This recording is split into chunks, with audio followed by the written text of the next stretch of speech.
What's going on, everybody? Dean here with the ZooLab YouTube channel. Today we're going to be talking about the Leica Rangefinder camera, and specifically we're going to be talking about the M line of cameras.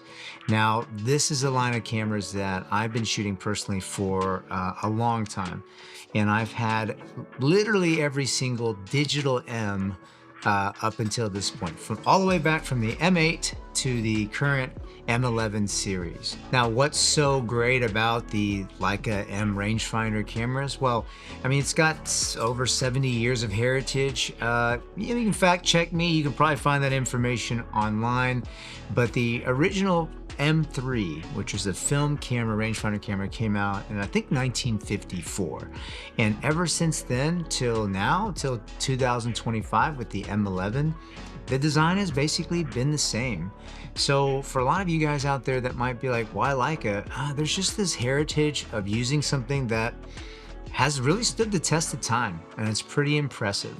Now, the basics of a rangefinder, number one, it's all manual. So ISO, aperture, shutter speed is something that you're pretty much gonna have to set yourself, in addition to the focus. There's no autofocus in these cameras. We can talk about some of the modern amenities that have been put into these cameras, but for the most part, these cameras are still very much user-operated, fully manual. Now, what makes a rangefinder camera? Well, when you look through the viewfinder, you see a clear picture of the world. It's not exposed like a mirrorless camera. There's not even a depth of field change when you put different lenses on it. It's really just a little window that shows what the world looks like. You've got some frame lines around it that might show you the different frames, like 28mm, 35, 50, 90, and so forth. And there'll be a little patch right there in the middle where what you're trying to get in focus will go in and out of alignment. So you'll see double, and then when it gets in focus, it lines up.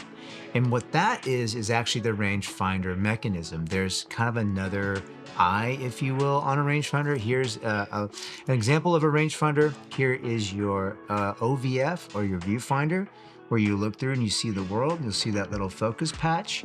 And right here, this tiny little window right here, when it's obstructed, it actually impairs how you focus. But when it's not obstructed and you start moving the focus, this mechanism lines up with this to get that tiny little patch in focus or out of focus. And that's how you focus with a rangefinder. Now, right off the bat, there's some limitations. Number one, obviously, if you don't have the best eyesight, it can be hard to line up focus. Number two, longer focal lengths tend to be a little bit tougher on rangefinders because the further something is away, obviously it's just harder to get critical focus. And number three, probably most important, is this thing can get out of alignment. It can get out of alignment if it gets knocked around or through a lot of use or old age, and you have to make sure this is aligned because this is all mechanical. There's nothing electronic in here about it. So alignment issues do tend to happen. These cameras do need to get serviced throughout the lifetime of the camera if you're using it a lot. Oh, and one other thing is, typically because of a rangefinder system, it's kind of like two eyeballs looking at something. When something gets really close to your two eyes, it starts getting out of focus and you can't focus on it anymore. Same thing happens on a rangefinder.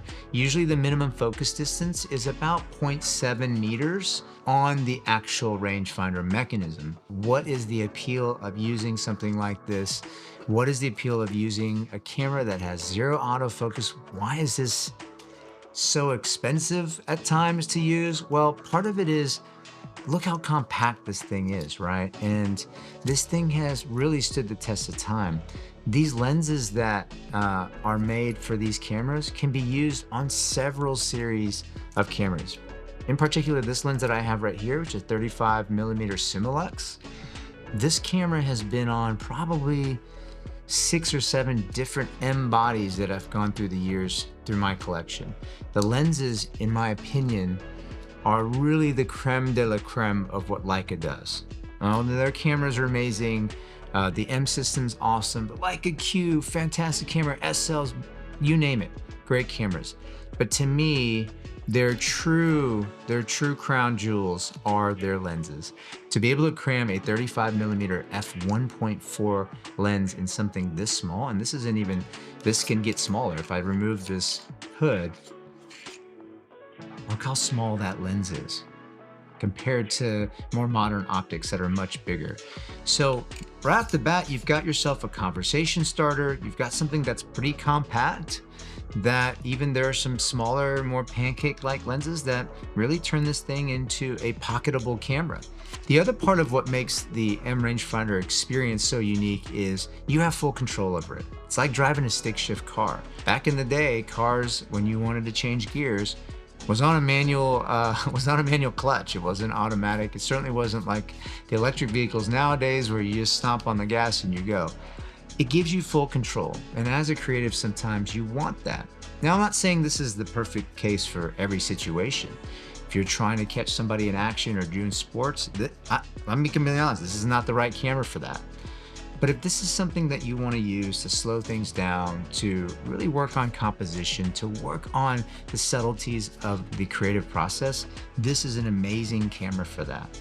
Another reason that someone might choose an M, or in particular why I love this series of cameras so much, is how simple it is. This does one thing. Like when you talk about a one-trick pony, this is it. It just takes a photo. That's all it does. It doesn't take photos at 120 frames per second. It doesn't have eye tracking autofocus. It doesn't have autofocus at all. It doesn't even have modern amenities of IBIS or stabilization. You have to do all that. And so because of that, it makes this thing very simple and something that's pretty easy to use. In my opinion, there's not a lot of things that are obstructing you from actually taking a photo. Menu system's a lot easier and cleaner. There's no video function. Hold that thought. There was an M digital camera that had video function. We'll talk about that later. But again, in its purest form, this thing does one thing. It takes a photo.